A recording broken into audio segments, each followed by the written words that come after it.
Hello and welcome to filler form. So कैसे सब लोग, आई होप सब ठीक होंगे, सब बढ़िया होंगे। So good afternoon everyone. So my name is Mudassir Amin. I am presenting here MCQ series regarding paper 1 UGC NET JRF. Okay, so हमारा टारगेट क्या रहता है? हमारा टारगेट रहता है top 20 MCQs daily on paper 1 teaching and research aptitude at 2 PM। हमारा mission क्या है? यूजीसी नेट जेआरएफ को क्रैक करना है ना। यस। सो क्या क्या मिलता है आपको? फिलर फॉर्म से आपको मिलता है free notes, live class, MCQs, PYQs, free books, mock test and quizzes आपको मिलते हैं ना। यस।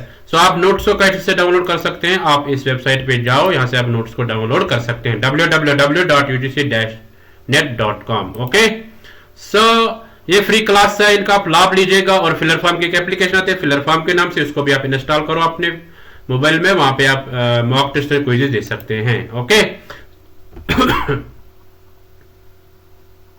सो ये 2 PM का क्लास जो है इसको आप मिस मत कीजिएगा। अगर आपने मिस किया तो आपने बहुत कुछ खो दिया। ओके।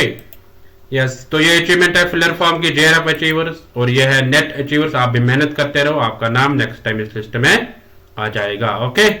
सो गाइज अपने फ्रेंड्स के साथ शेयर करो इस वीडियो को ज्यादा से ज्यादा, और हम स्टार्ट करते हैं आज का एमसीक्यू सीरीज। यस।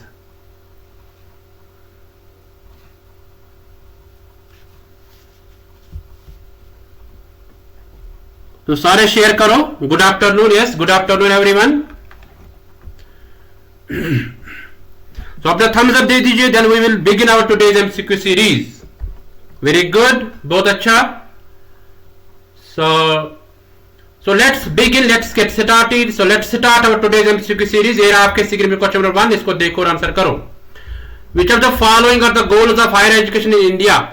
यानी इनमें से बताना आपको गोल क्या है हायर एजुकेशन इंडिया में। Okay. A access, B equity, C quality and excellence, D relevance, E है value based education, F है compulsory and free education। so इनमें से आपको बताना है कौन सा करेक्ट है, यानी goal of higher education. Okay. So फिर आपको कोड यहाँ पे चूज करना है, तो इस कोड को आप ले लो कि कौन सा कोड आंसर इसका आएगा। ओके। यस। सो जिनका मतलब ब्लर आ रहा है तो आप रिफ्रेश कर लो, नेटवर्क को आप रिफ्रेश कर लो, ठीक है, तो फिर अच्छा से दिखाई देगा। ओके। और आप नेटवर्क में रहो, जहां अच्छा नेटवर्क होगा वहीं पे आप रहो, ठीक है। हाँ, तभी आपको अच्छा दिखेगा, क्योंकि जितनी हाई क्वालिटी आपको होगा नेटवर्क, तो उतना अच्छा आपको दिखेगा। तो सब आंसर करो। वेरी गुड, ऐसे आंसर आना चाहिए, तुरंत आंसर आना चाहिए, बहुत अच्छा। आपको कोड चूज करना है ना। यस। तो देखते हैं इसका आंसर क्या होगा, बहुत टाइम होगा इसके लिए। तो ये रहा आपके स्क्रीन पे इसका answer, B part. B part क्या है? A B C D and E. तो ये ए एक्सेस है, यानी ये गोल है हायर एजुकेशन का, इक्विटी है, क्वालिटी एंड एक्सेलेंस है, रेलेवेंस है ना, वैल्यू बेस्ड एजुकेशन है ना। तो कंपलसरी एंड फ्री एजुकेशन नहीं है। कंपलसरी एंड फ्री एजुकेशन कहां पे है? वो मतलब चिल्ड्रन के लिए है, 6 to 14 ईयर्स है उनके लिए कंपल्सरी। बट यहाँ हायर एजुकेशन में कंपलसरी एंड फ्री एजुकेशन नहीं है, तो यहां पे रोकड़ा देना पड़ता है ना। Yes. So I hope you got it. चलते नेक्स्ट क्वेश्चन पे। ये रहा आपके स्क्रीन में क्वेश्चन नंबर 2, इसको देखो और आंसर करो। हाँ, रोकड़ा देना पड़ता है ना। Yes. So who among the following can be removed by the president without parliament resolution? यानी किसको रिमूव किया जाता है, ठीक है, किसको रिमूव किया जाता है, यानी प्रेसिडेंट द्वारा विदाउट पार्लियामेंट रेजोल्यूशन, यानी पार्लियामेंट में कोई बिल या कोई रेजोल्यूशन पास नहीं होता है, ठीक है। हाँ, तो उसको रिमूव करता है प्रेसिडेंट विदाउट पार्लियामेंट रेजोल्यूशन, ठीक है। A governor of a state, B chief election commissioner, C controller and auditor general, D है जज of a high court. So आप सब आंसर करो। वेरी गुड, ऐसे आंसर आना चाहिए, तुरंत आंसर आना चाहिए।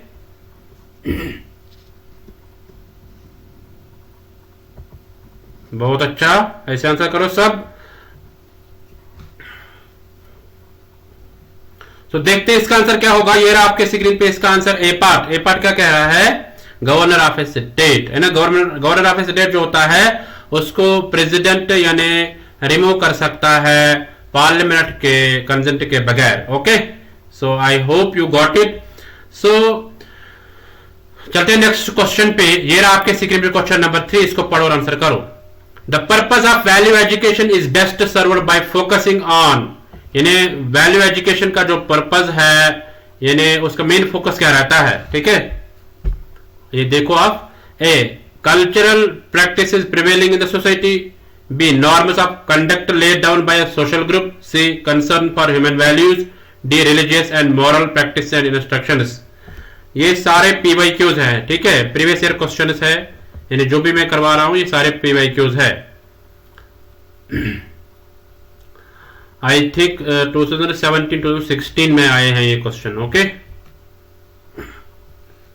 उससे पहले भी आए होंगे क्योंकि रिपीट होते हैं, कभी कभार रिपीट होते हैं क्वेश्चंस, ओके, सो ध्यान में रखना।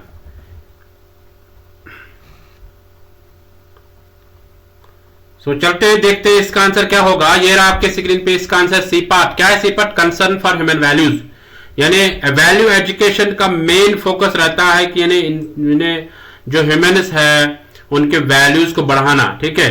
हाँ, तो जब उनके वैल्यूज बढ़ेंगे तो हमारा जो देश वो अच्छा रहेगा, ठीक है। हाँ, तो हम तो अच्छा कर पाएंगे, है ना। कहते हैं ना कि कर्म जिसके अच्छे होंगे तो वो अच्छा ही कर पाएगा, ठीक है।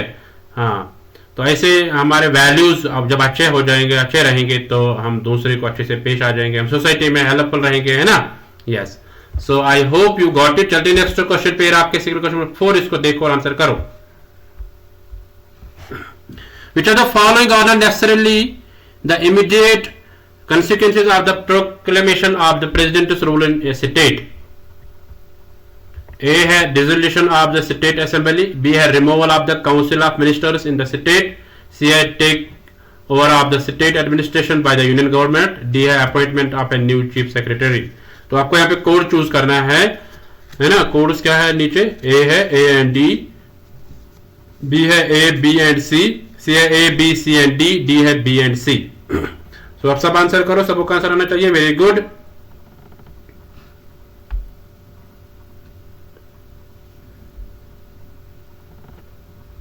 चलो देखते हैं इसका आंसर क्या होगा। ये रहा आपके स्क्रीन पे इसका answer A part. A part क्या है? ए एंड डी, यानी निम्नलिखित में से जरूरी कौन सा नहीं है about the president rule in state. जब प्रेसिडेंट रूल होता है स्टेट, किसी स्टेट में, किसी रियासत में, तो उस वक्त क्या जरूरी नहीं होता है? नॉट नेसेसरली, ठीक है। हाँ, ए एंड डी जरूरी नहीं है। ए क्या? Dissolution of the state assembly, इसको डिसोल्यूशन नहीं कर सकते हैं, ठीक है, स्टेट असेंबली को। डी क्या है? Appointment of a new chief secretary, यानी ये भी नहीं हो सकता है। Appointment of a new chief secretary ये भी नहीं हो सकता है।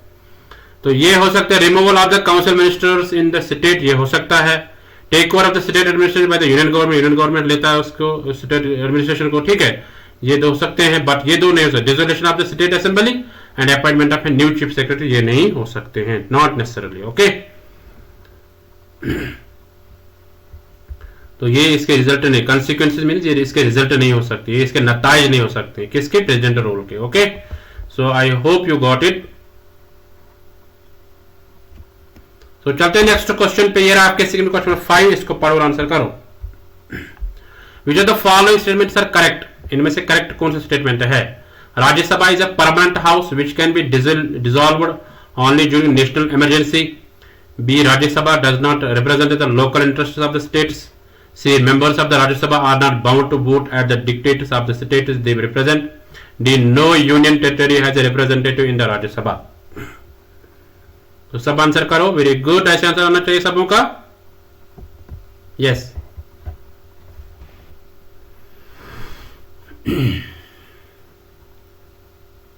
आपको कोड चूज करना है इसमें से भी, है ना। ये कोड है A and D, B and C, C B C and D, D है A B C and D. Very good, ऐसे आंसर करो तुरंत।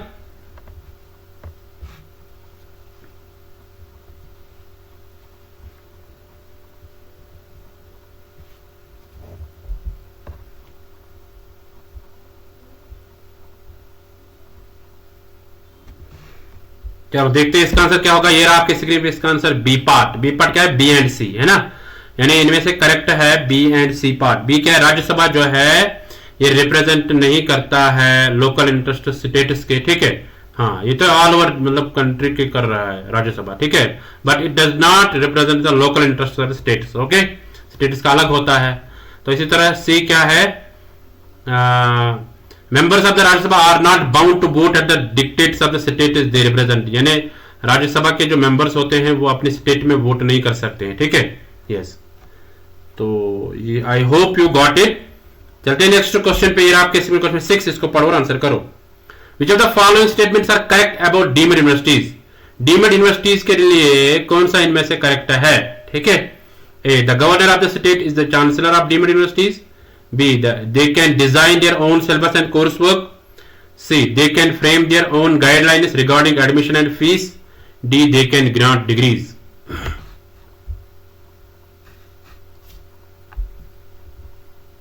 तो सब आंसर करो। आपको कोड चूज करना है यहां से A B and C, B B C and D, C A C and D, D A B C and D. Very good, ऐसे आंसर करो तुरंत।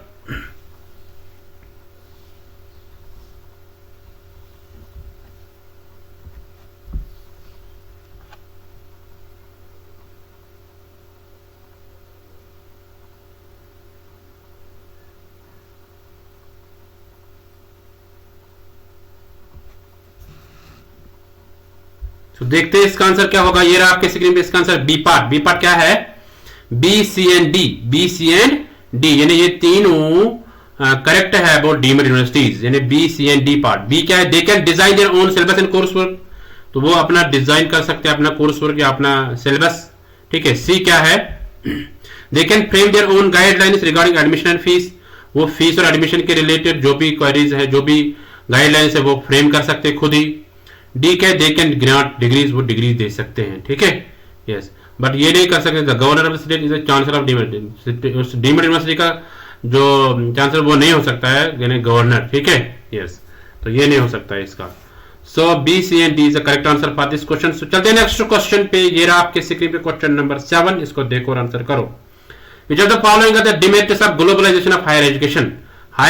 ग्लोबलाइजेशन ऑफ हायर एजुकेशन जो है, उसके डिमेरिट्स क्या है? ठीक है, हाँ, A exposure to global curriculum, B promotion of elitism in education, C है commodification of higher education, D है increase in the cost of education.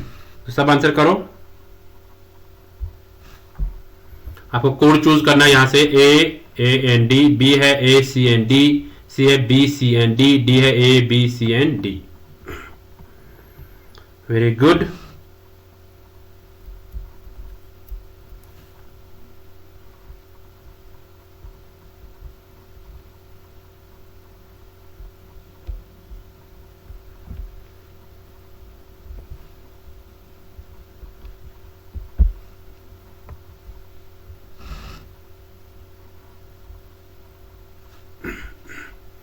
तो चलते देखते हैं इसका आंसर क्या होगा। ये रहा आपके स्क्रीन पे इसका answer C part. C part क्या है?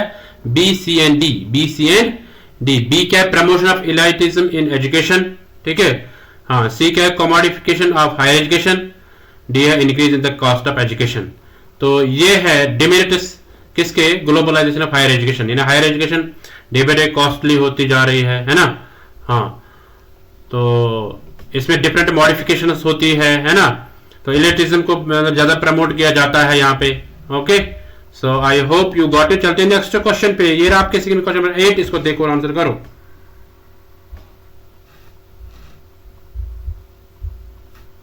Which of the following universities and institutes ranked first in the India rankings 2016? 2016 में पहली कौन से इनमें से यूनिवर्सिटी जो है पहले नंबर पे आ गई है, यानी फर्स्ट उसको रैंक मिली है, पहली रैंक। ए है Jawaharlal Nehru university New Delhi, B है सेंट्रल यूनिवर्सिटी हैदराबाद, सी है Indian institute of science Bangalore, D है institute of chemical technology Mumbai.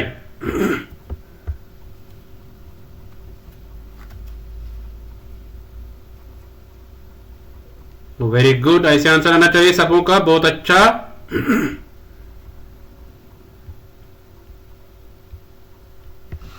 तो देखते हैं इसका आंसर क्या होगा। ये रहा आपके स्क्रीन पे इसका answer C part. C part क्या है? Indian institute of science Bangalore. Indian institute of science Bangalore जो है, यानी IISc बेंगलुरु जो है, उसको पहली रैंक मिली है, फर्स्ट रैंक उसको मिली है इंडिया रैंकिंग्स में। 2016 की बात कर रहे हैं हम। ठीक है, तो ये पिछले बार क्वेश्चन आया है। तो ऐसे आपको क्या करना है, आपको देखना 2017 में किसको मिला है पहली रैंक, है ना। 2018 में किसको मिली है, 2019, 2020 या उससे पहले, यानी कोई भी क्वेश्चन आपको पूछा जाएगा या रिसेंट आपको पूछा जाएगा। 2021 में किसको पहले रैंक मिली है, ऐसे 2015 में किसको मिली है ना, ये आपको नोट करके रखना है। जब आप इसको नोट करके रखोगे तब कल आपको कोई प्रॉब्लम नहीं होगी। मीन्स कि क्वेश्चन सेम होगा बट यहाँ पे थोड़ा पैटर्न मतलब थोड़ा सा डिफरेंट होगा। फॉर एग्जाम्पल यहाँ पे 2016 है, वहां पे आपको एग्जाम 2021 का होगा, है ना, ऐसे क्वेश्चन आ सकता है। Okay, so I hope you got it, आप नोट करके रखोगे इसको। सो चलते हैं नेक्स्ट क्वेश्चन पे। ये आपकी स्क्रीन पे क्वेश्चन नंबर 9, इसको पढ़ो और आंसर करो। Which of the following statements are correct about distance education in India? यानी यहाँ पे बताना आपको डिस्टेंस एजुकेशन के लिए कौन सा करेक्ट है इनमें से। इट सप्लीमेंट फॉर्मल एजुकेशन, ठीक है, ये फॉर्मल एजुकेशन को मतलब ये एक सप्लीमेंट है उसके लिए। It reduce the cost of education, इसने कॉस्ट ऑफ एजुकेशन मतलब एजुकेशन का कॉस्ट को कम किया है। It replaces the formal education. D it enhances access to education. Okay, तो सब आंसर करो, तुरंत आंसर आना चाहिए। Very good.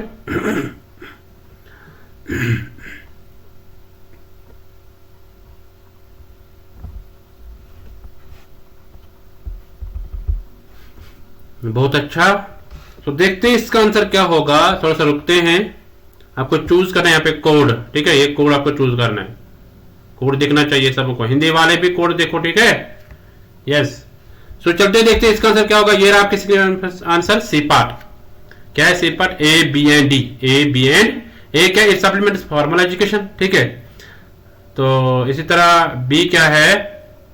बी है it reduce the cost of education, इसमें मतलब कॉस्ट जो एजुकेशन का कॉस्ट है वो कम करता है, मतलब ज्यादा पैसे नहीं लगते उसमें, है ना, अगर कोई डिस्टेंस थ्रू कोई डिग्री करेगा, ठीक है।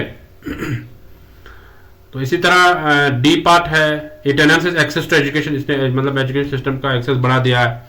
फॉर एग्जांपल जो बच्चा मतलब यूनिवर्सिटी नहीं जा सकता था या दूर रहता था, कहीं दूर रहता था, है ना, तो वो डिस्टेंस एजुकेशन थ्रू कर सकता है, कोई डिग्री या कोई हायर एजुकेशन हासिल कर सकता है वहां से। ओके, डिस्टेंस लर्निंग से। Okay, so I hope you got it. चलते हैं नेक्स्ट क्वेश्चन पे। ये रहा आपके सिंगल क्वेश्चन नंबर 10, इसको देखो और आंसर करो। Which are the following are statutory bodies? Statutory bodies भी कहते हैं, स्टैट्यूटरी बॉडीज भी कहते हैं, ठीक है, यस। सो इनमें से स्टैट्यूटरी बॉडी कौन सी है? A election commission of India, B है यूनिवर्सिटी ग्रांट्स कमीशन, सी है all India council for technical education, D है national assessment and accreditation council. Statutory bodies वो होती है यानी खुद का स्टैट्यूट, जो जिसके खुद के कानून होंगे, ठीक है, हाँ, उसको कहते हैं स्टैट्यूटरी बॉडीज।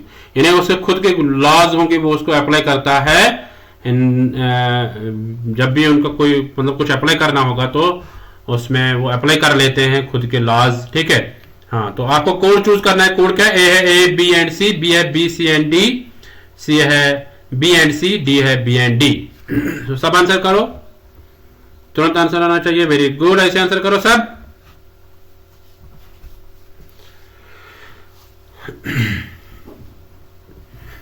बहुत अच्छा। सो देखते हैं इसका आंसर क्या होगा। ये रहा आपके स्क्रीन पे इसका answer C part. C part क्या है? बी एंड सी, यानी स्टैट्यूटरी बॉडीज में दो ही है। एक है यूनिवर्सिटी ग्रांट्स कमीशन, यूजीसी जिसको कहते हैं, और सी है all India council for technical education, ठीक है। ये दो है स्टैट्यूटरी बॉडीज। तो बाकी इलेक्शन कमीशन ऑफ इंडिया तो ये नॉन स्टैट्यूटरी बॉडी है, या जिसको कॉन्स्टिट्यूशनल बॉडी भी कहते हैं, ठीक है, तो नॉन कॉन्स्टिट्यूशनल भी कहते हैं इनको। तो ये नेशनल नैक भी है, ये भी स्टैट्यूटरी बॉडी नहीं है। ओके, ये ऑटोनॉमस बॉडी है।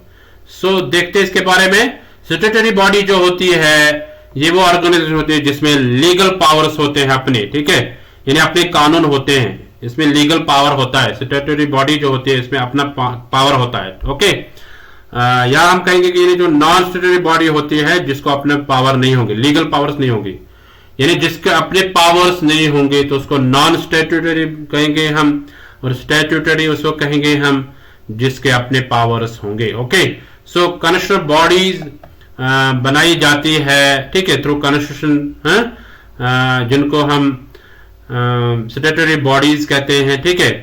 नहीं, कॉन्स्टिट्यूशनल बॉडीज कॉन्स्टिट्यूशन के अंदर बनाई जाती है। स्टैट्यूटरी बॉडीज मतलब कानून के जरिए बनाए जाते हैं, मतलब उनको मिलता है राइट्स कि आप लागू कर सकते हैं अपने लॉज, ठीक है। हाँ, तो कॉन्स्टिट्यूशनल बॉडीज थ्रू कॉन्स्टिट्यूशन बनाए जाते हैं। ओके, तो स्टेटरी बॉडीज जो होती है, अथॉरिटेटिव बॉडीज होती है, तो ये पास कर सकते हैं अपना लॉ जो होता है, उनका कानून जो होता है वो पास कर सकते हैं और उस पर डिसीजन भी ले सकते हैं about their country, about the on the behalf of state और country. Okay, so I hope you got it. इसको नोट करके रखो, ये पूछा जा सकता है एग्जाम्स में। ओके, सो चलते हैं नेक्स्ट क्वेश्चन पे। ये आपके सिविल क्वेश्चन नंबर 11, इसको देखो और आंसर करो। Which of the following statements are not correct in respect of Rajya Sabha? Rajya Sabha के लिए कौन सा इनमें से करेक्ट नहीं है? It has same powers as those of लोक सभा. B. It can pass a vote of no confidence against the council of ministers. It can amend a money bill. It can be dissolved during emergency. तो सब answer करो, सबों का answer होना चाहिए। Very good. आपको यहां से भी कोड चूज करना है।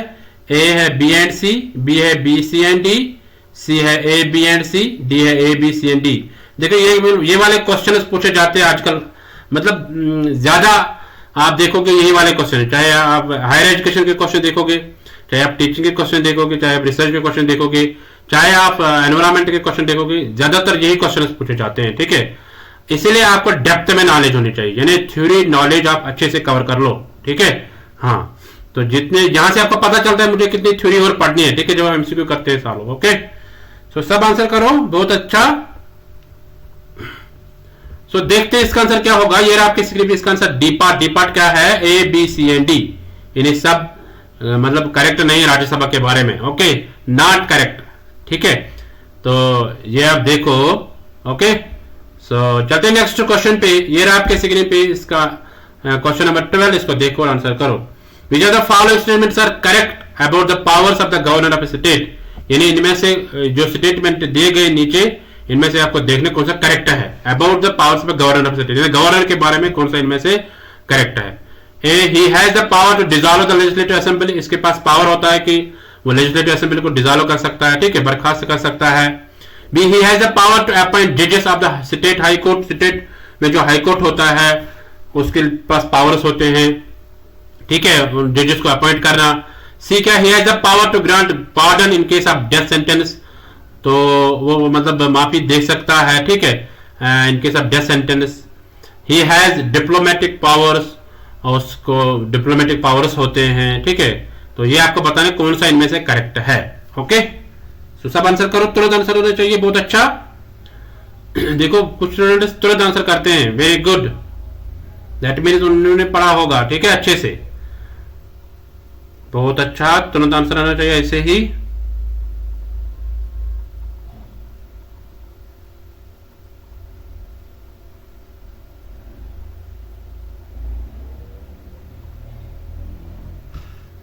तो देखते हैं इसका आंसर क्या होगा। ये रहा आपके स्क्रीन पे इसका answer A part. A part क्या है? A only. इसमें से करेक्ट एक ही है, यानी गवर्नर को मतलब पावर्स होते हैं कि वो डिसॉल्व कर सकता है लेजिस्लेटिव असेंबली को। Okay, so I hope you got it. चलते नेक्स्ट क्वेश्चन पे। आपके स्क्रीन क्वेश्चन नंबर 13, इसको पढ़ो और आंसर करो। The best way for providing value education is through, यानी वैल्यू एजुकेशन हम कैसे दे सकते हैं, बेस्ट वे कौन सा है? ठीक है, ए है discussion on scriptural texts, B है lecture discourse on values, C है seminar symposia on values, D है mentoring reflective sessions on values. तो सब आंसर करो, तुरंत आंसर आना चाहिए। बहुत अच्छा,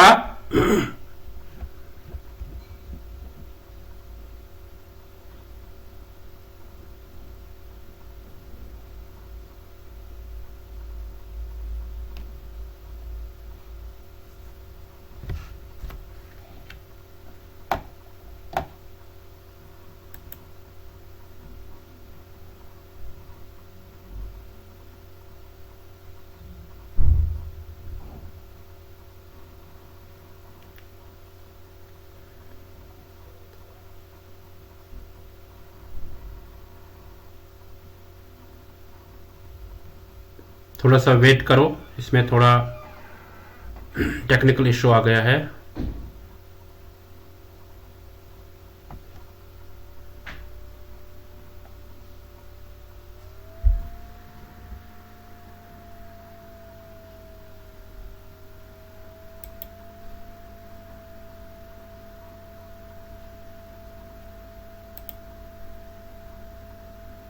हाँ, ये वाला क्वेश्चन पे थे हम ना, 13, क्वेश्चन नंबर 13 पे थे हम। तो इसको आप देखो दोबारा। चलो, ऑलरेडी आपने देखा होगा, तो इसका आंसर देखते हैं हम। हमें इसका आंसर देखना था, है ना? यस, सो डी पार्ट इसका आंसर है। Mentoring reflective sessions and values, यानी जब हम गाइड करेंगे अबाउट द डिफरेंट वैल्यूज, यानी उन पे रिफ्लेक्ट करेंगे, तो वो बेस्ट है फॉर वैल्यू एजुकेशन। ठीक है, हाँ, वैल्यू एजुकेशन को डेवलप करना। सो चलते नेक्स्ट क्वेश्चन पे। आपके क्वेश्चन 14, इसको देखो और आंसर करो। The National Judicial Appointment Commission has been declared unconstitutional body by, यानी नेजैक जो है, नेशनल जुडिशियल अपॉइंटमेंट कमीशन जो है, इसको डिक्लेयर किया गया अनकॉन्स्टिट्यूशनल किसके द्वारा? A the supreme court of India, B the high court, C the high court and the supreme court both, D the president of India. तो सब आंसर करो।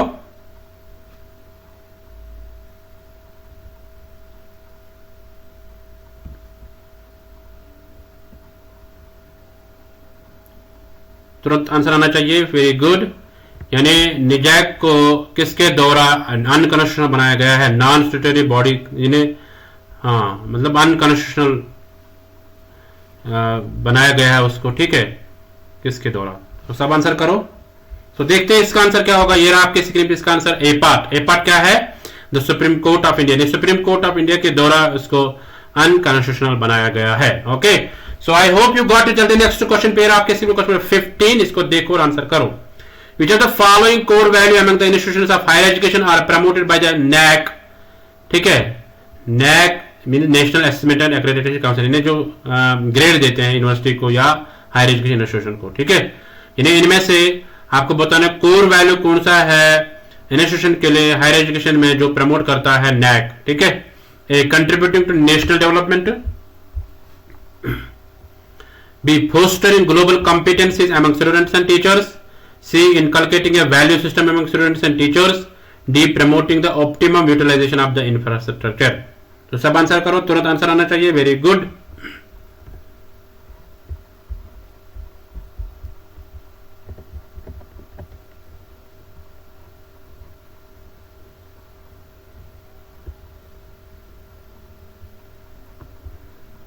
बहुत अच्छा, ऐसे आंसर करो सब। यहां पे आपको कोड चूज करना है ना। तो चलते देखते हैं इसका आंसर क्या होगा। ये रहा आपके स्क्रीन पे इसका आंसर।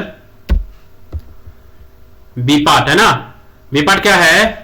ए बी सी, ए बी सी जो है ये तीनों कोर वैल्यूज है जो प्रमोट करते हैं NAAC। ठीक है, हायर एजुकेशन में। कंट्रीब्यूटिंग टू नेशनल डेवलपमेंट, इन्हें नेशनल डेवलपमेंट के लिए। Fostering global competency among students and teachers, है ना, ग्लोबल कॉम्पिटेंसीज पैदा करना इनमें स्टूडेंट्स और टीचर्स में। सी क्या है? इनकलकेटिंग वैल्यू सिस्टम है स्टूडेंट्स और टीचर्स में वैल्यू सिस्टम मतलब इनकलकेट करना। ठीक है, so I hope you got it. चलते नेक्स्ट क्वेश्चन पे। आपके क्वेश्चन नंबर 16, इसको देखो और आंसर करो। Which of the following statements are correct in respect of Niti Aayog? NITI Aayog जो है उसके लिए इनमें से कौन सा करेक्ट है? A it is a constitutional body, B it is a statutory body, C it is neither a constitutional body nor a statutory body, D it is a think tank. तो सब आंसर करो। Course आपको बताना, A and D है, B है B and D, C है C and D, D है B C and D. तो सब आंसर करो। बहुत अच्छा, ऐसे तुरंत आंसर आना चाहिए। Very good.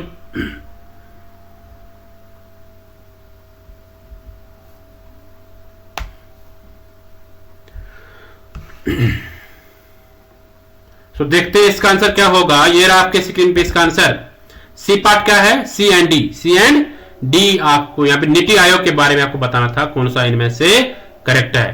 एक है कि यानी ना ये कॉन्स्टिट्यूशनल बॉडी है ना ये स्टैट्यूटरी बॉडी है, ये थिंक टैंक है। यानी नीति आयोग जो है ये थिंक टैंक है। ठीक है, ये आप ध्यान में रखना। Okay, so I hope you got it. चलते नेक्स्ट क्वेश्चन पे। आपके स्क्रीन पे इसको पढ़ो और आंसर करो।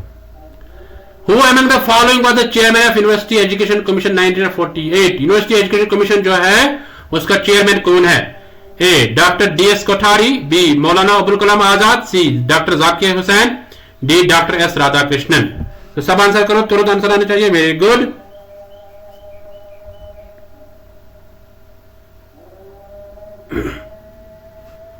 बहुत अच्छा, ऐसे आंसर करो सब, वेरी गुड।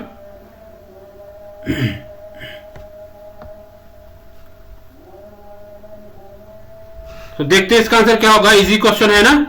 तो डी पार्ट इसका answer doctor S Radhakrishnan. Doctor S Radhakrishnan जो है ये था chairman of university education commission, जिसको राधाकृष्णन कमीशन भी बोलते हैं, ठीक है। इसको कभी कभार राधाकृष्णन कमीशन भी बोलते हैं, कभी कभार नहीं, मतलब इसको बोलते हैं राधाकृष्णन कमीशन, ओके। 1940 में जो आया है, okay. So I hope you got it. चलते हैं नेक्स्ट क्वेश्चन पे। ये रहा आपके क्वेश्चन नंबर 18, इसको पढ़ो और आंसर करो।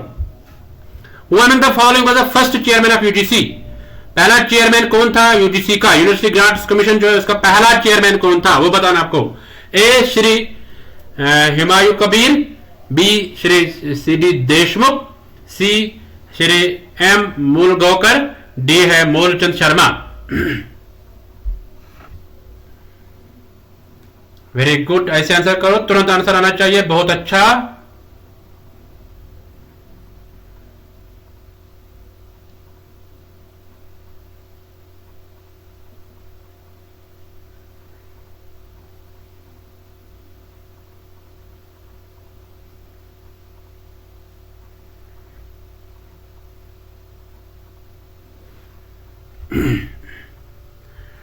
चलो देखते हैं इसका आंसर क्या होगा। ये रहा आपके स्क्रीन पे इसका answer, B part. B part क्या है? श्री सीडी देशमुख, ठीक है।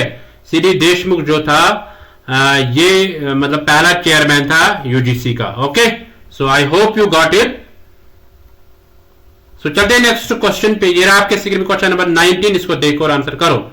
Inter university board set up in 1928 to promote university activities by sharing information and cooperation in the field of education, culture, supports and allied areas is known as। यानी inter university board जो setup हुआ है 1928 में, उसने promote किसको करना था? University, different university activities को उसमें शेयर करना था, information and cooperation field of education में, ठीक है। Culture, supports and allied areas में तो उसको क्या कहते हैं, ठीक है। हाँ, तो सब आंसर करो, इजी क्वेश्चन है। Association of Indian Universities, B Central Advisory Board on Education, C Central Board of Secondary Education, D UGC University grants Commission. सब आंसर करो, तुरंत आंसर आना चाहिए, वेरी गुड।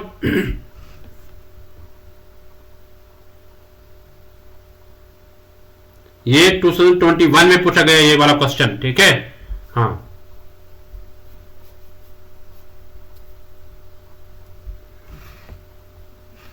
वेरी गुड, ऐसे आंसर आना चाहिए तुरंत। सो देखते हैं इसका आंसर क्या होगा। ये रहा आपके आंसर, ए पार्ट। ए पार्ट क्या? एसोसिएशन ऑफ इंडियन यूनिवर्सिटीज, यानी यहाँ पे इंडियन यूनिवर्सिटी बोर्ड जो था 1928 में जिसको प्रमोट किया गया है, तो उसका जो काम था वो था कि यानी डिफरेंट फील्ड, यानी एजुकेशन के field, different culture, supports and allied areas, उनके बारे में मतलब डिफरेंट एक्टिविटीज करवाना, डिफरेंट इंफॉर्मेशन देना, ठीक है।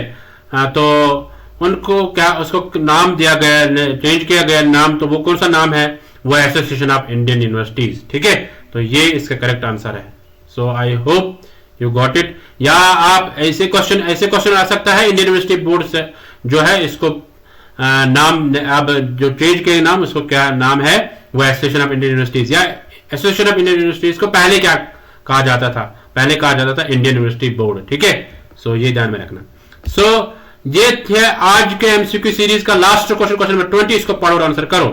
Destiny of India is being shaped in her classrooms, ठीक है। यानी जो डेस्टिनी इंडिया की, तो उसको बनाया जाएगा, उसको शेप दिया जाएगा क्लासरूम्स में। तो ये किसने बोला है? A education commission, B NKC report, NKC mean national knowledge commission report, ठीक है। NP 1986, national policy in education 1986, D university education commission. तो इनमें से किसने बोला है ये स्टेटमेंट, ओके। सो आपको ये बताना है। तो सब आंसर करो, तुरंत आंसर करो, वेरी गुड, बहुत अच्छा। सो ये सारे पीवाईक्यूज हैं जिनको गलत हो गया है ना, तो कोई बात नहीं, आप सीखो। और जिन्होंने अभी तक लाइक नहीं किया वीडियो को, वो लाइक करो सब, ठीक है। आपका 1 रुपया भी नहीं जाता है यहां से, तो आप लाइक करो और आप, ठीक है, इसे जुड़े रहो। तो देखते हैं इसका आंसर क्या होगा। ये रहा आपके स्क्रीन पे इसका आंसर, ए पार्ट, ठीक है। तो ए पार्ट क्या है? एजुकेशन कमीशन ने बोला है, जिसको कोठारी कमीशन बोलते हैं, 1964-66, ठीक है। हाँ, डीएस कोठारी जिसका चेयरमैन था। ओके, सो एजुकेशन कमीशन जो है, इसने बोला destiny of India is being shaped in her classrooms. तो ये एग्जाम में पूछा जाता है ये वाला question. So thank you guys. आप नोट्स को कैसे डाउनलोड करोगे? आप इस वेबसाइट पे जाओ, आप नोट्स को डाउनलोड कर सकते हैं। जिन्होंने अभी तक लाइक नहीं किया वो लाइक करो और अपने फ्रेंड्स के साथ शेयर करके रखो, ठीक है। जिन्होंने अभी तक देखा नहीं है इस वीडियो को, सो वो बाद में भी देख सकते हैं, ठीक है। सो उनके साथ आप शेयर करो, ठीक है। और जो चैनल पे नए हैं वो चैनल को सब्सक्राइब करो, ठीक है, और वीडियो को लाइक करो। चलो, सो अपना फीडबैक दीजिए कमेंट में। कल मैं लेके आ जाऊंगा टॉप कमेंट्स, जो टॉप कमेंट्स होते हैं वो कल मैं लेके आ जाऊंगा। वो मैं आपको बताऊंगा कौन टॉप कमेंट करता है, ठीक है। यस, सो आप वीडियो के जो कमेंट सेक्शन है वहां पे आप कमेंट कर लो, ठीक है। सो कैसा लगा आपको आज का एमसीक्यू सीरीज? जो आपने ऑलरेडी एमसीक्यू सीरीज देखे तो वो कैसे लगे आपको, तो वहां पे आप देख लो, ओके। वहां पे आप कमेंट कर लो। So your comment is valuable, ठीक है। सो ये फ्री क्लास है, इनका आप लाभ लीजिएगा। और ये 2 PM का जो क्लास है इसको आप मिस मत कीजिएगा। अगर आपने इसको मिस किया तो आपने बहुत कुछ खो दिया, ओके। सो ये है achievement of filler form JRF achievers, ठीक है। आप भी मेहनत करते रहो, आपका नाम नेक्स्ट टाइम इस लिस्ट में आ जाएगा। सो आपका कोई प्रश्न होगा, कोई क्वेश्चन होगा, इसको आप कमेंट में लिख लो, वहां पे हम इसको एड्रेस कर लेंगे। सो थैंक यू गाइज, मिलते हैं नेक्स्ट एमसीक्यू सीरीज में। तब तक के लिए bye bye, tata, bye bye, okay. Yes, so bye, okay. Thank you.